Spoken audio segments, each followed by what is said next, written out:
ఇప్పుడు ఏదైతే ఈ ఓలా ఊబర్ ర్యాపిడో వాళ్ళు ఛార్జెస్ పేరుతోటి లేట్ అవర్స్ అని పీక్ అవర్స్ అని రకరకాల ఛార్జెస్తోని ఆటో డ్రైవర్ల దగ్గర కమిషన్ రూపంలో ఇప్పుడు ఉదాహరణకు ఇలా పొద్దుంతా ఒక 1000 రూపాయలు చేసినాయి అనుకో 300 400 వాళ్ళకే కట్టాల్సి వస్తుంది. ఇది పెద్ద సమస్య అయిపోయింది వీళ్ళకు. ఇప్పుడు వాడు ఏం చేస్తారు ఇలా పొద్దాక ఇలా ఏదో ఫైనాన్సో లేకపోతే ఇంటి అద్దె కడదాం అనుకుంటాడు, వాళ్ళు లాక్ చేసి పెడతాడు డబ్బులు.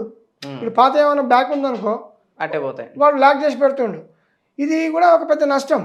కాబట్టి ఏమంటున్నాడు, ప్రభుత్వం ఇంత పెద్ద వ్యవస్థ ఉంది, ప్రభుత్వం ఒక యాప్ తీసుకొచ్చి మాకు ఫ్రీ సర్వీస్ ఇవ్వమంటున్నాం.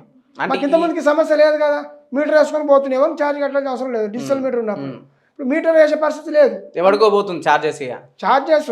మాకు 3-4 రకాల నష్టం. ఒక పక్క ప్రైవేట్ ఫైనాన్సర్లు ఇచ్చలవిటి దోపిడీ, వాళ్ళు హరికట్టడం లేడు. వాళ్ళు ఇలా ఒక్క నెల ఈఎంఐ డ్యూ అయితే ఇలా 10,000 ఈఎంఐ ఉందని అనుకో, దానికి వాడు డబల్ ఛార్జ్ చేసి వాడు ఈఎంఐ కట్ చేసుకుంటాడు, మితి కిందకే వేసుకుంటాడు.